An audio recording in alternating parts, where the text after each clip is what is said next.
eggs, 1 1/4 cup of milk, 2 tablespoons of butter, and 2 tablespoons of butter. You will also need 2 big bowls, a sieve, a spatula, whisk, another spatula, and ladle, and knife. So what do you do first is you combine all your ingredients, flour, pinch of salt. You take both eggs,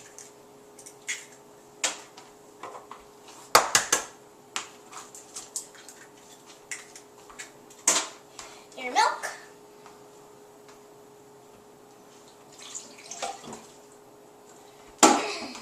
and your butter.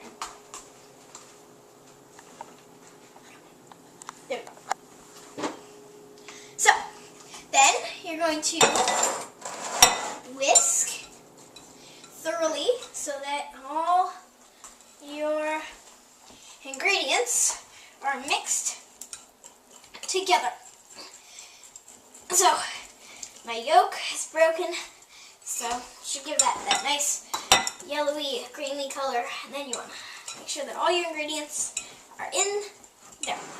So, right now our batter is lumpy, so you want your batter to be smooth. So you can do it one of 2 ways.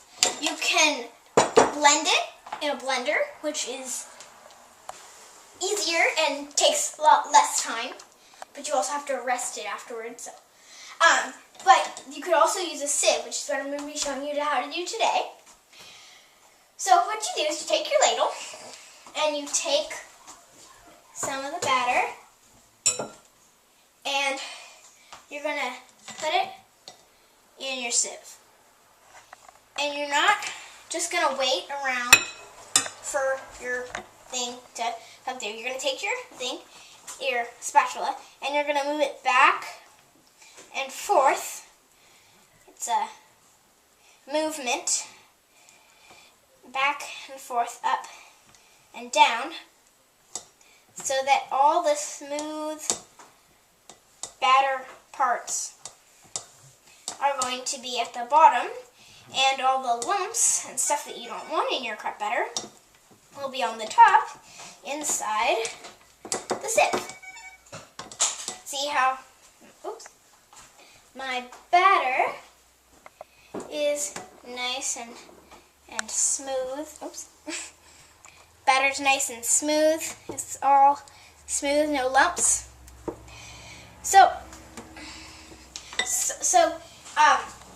you would have to do this with the whole thing of batter, but I made some already, and they're over here by our cooking area.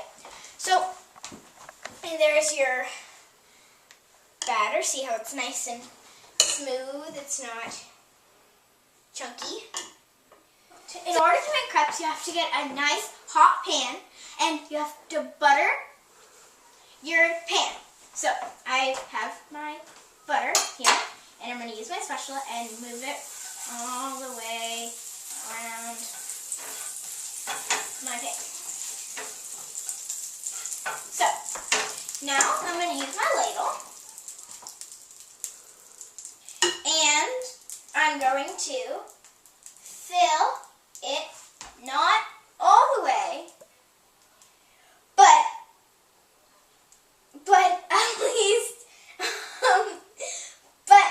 at least about halfway, a little more than halfway, is your ladle.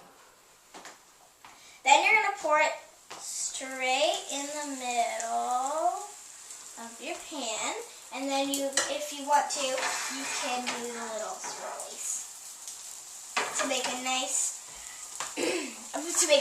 big thin crepe.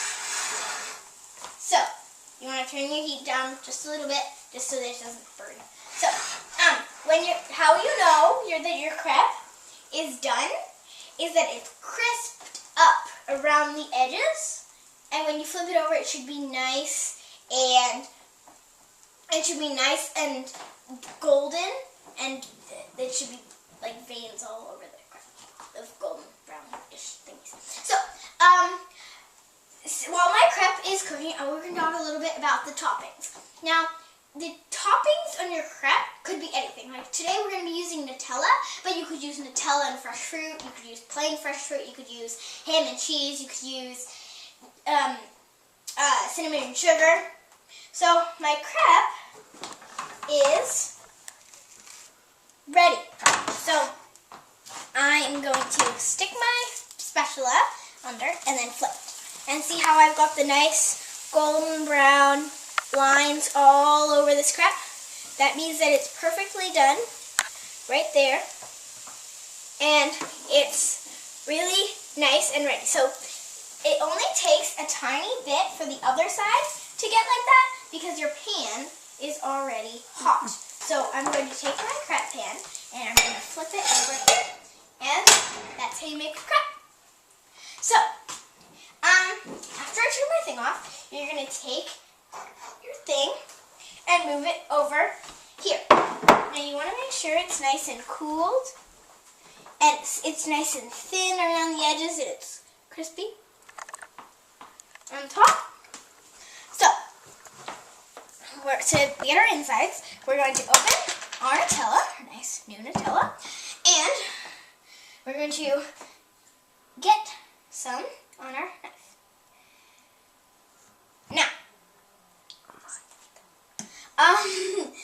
Now, we are going to put it right on there and we're going to smear it all over your crepe.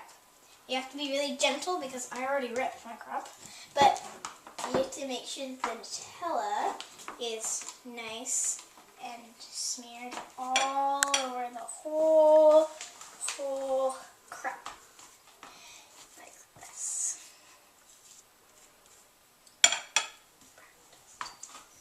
So, like this. So nicely like that. Might take a little more. Scrape it around the edges. Not the neatest crepe, but still.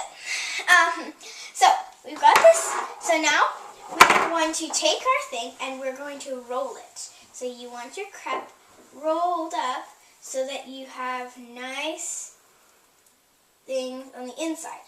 So when you have that, then you're going to flip it over to the middle of your plate. You're going to cut it in half. That. So see how you have spiraled Nutella edges in the middle, like that. And then, just for a little fun, you can add some powdered sugar to your bowl. And voila! Bon appetit! Now you may eat. You want to, also to know if it's cooked, is you can